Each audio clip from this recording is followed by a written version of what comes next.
நண்பர்களுக்கு வணக்கம். இன்றைக்கி நம்ம தோசைக்கல்லில் வந்துட்டு தோசை வரவே மாட்டேங்குது, பிஞ்சு பிஞ்சு வருது அப்படின்றதுக்கான ஒரு பதிவு தான் இது.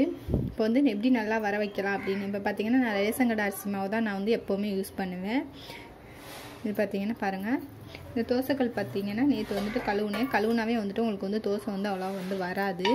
அதனால் கழுவுனோன்னு வந்துட்டு எண்ணெயில் வந்துட்டு ஒரு நைட்டு வந்து ஊற வச்சுருங்க. எண்ணெய் ஊற்றி இந்த மாதிரி அப்ளை பண்ணி ஊற வச்சிட்டிங்கன்னா உங்களுக்கு அடுத்த நாள் தோசை வந்துட்டிங்கன்னா நல்லா வந்துட்டு வரும்.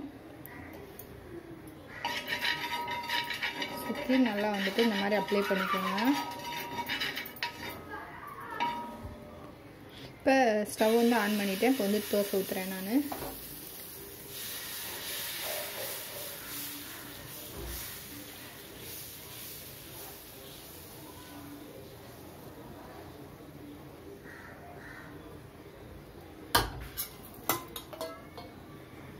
சுற்றி வந்து கொஞ்சமெல்லாம் எண்ணெய் விட்டுருங்க.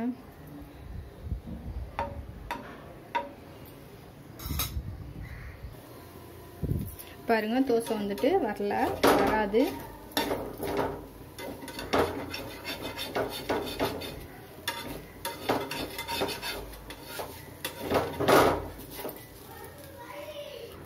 இப்போ வரல பாருங்கள்.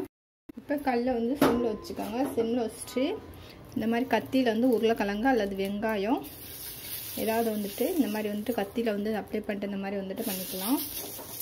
எண்ணெயை வந்து தொட்டுக்கோங்க. கத்தி வந்து கீரல் உழுகாத மாதிரி வந்து பார்த்துக்கோங்க.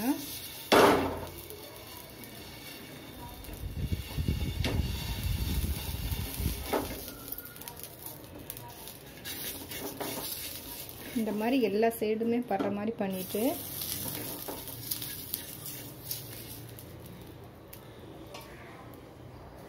பாருங்கள், ஒரு நிமிஷம் பண்ணால் போதும். இந்த மாதிரி வந்துட்டு எல்லா சைடும் எண்ணெய் வந்து படுற மாதிரி பண்ணிக்கோங்க. பண்ணிவிட்டு ஒரு 1/4 மணி நேரம் இல்லை 1/2 மணி நேரம் வந்து ஊற வச்சாலே போதும்.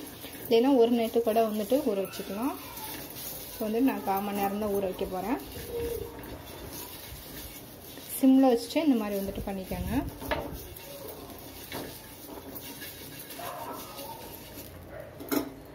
பாருங்கள், 1/2 மணி நேரம் ஊறிச்சு. நல்லா வந்துட்டு 1/2 மணி நேரம் வந்துட்டு ஊற வச்சிட்டேன்.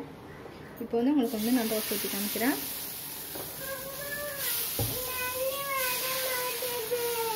என்னமே தண்ணி வரலையா?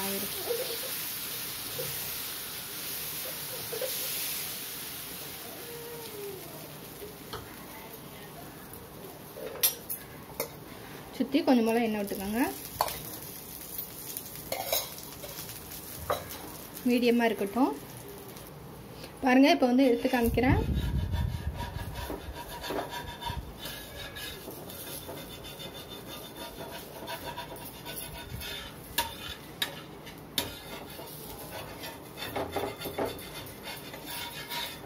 முன்னாடி இருந்ததுக்கும் உங்களுக்கு அப்போ இருந்ததுக்கும் நல்லாவே டிஃப்ரெண்ட் தெரியும். பாருங்கள், இப்போ திருப்பி போட்டுடலாம்.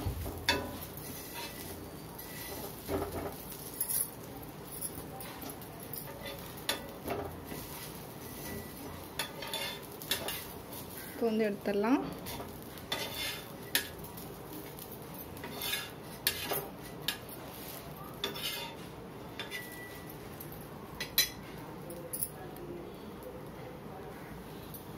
சூப்பராக வந்துருக்கு பாருங்கள். என்னோட இந்த பதிவு பிடிச்சிருந்தா லைக் பண்ணுங்கள். ஒரு நேரம் என்னோட பதிவு பார்த்தவங்களுக்கு ரொம்ப ரொம்ப நன்றி.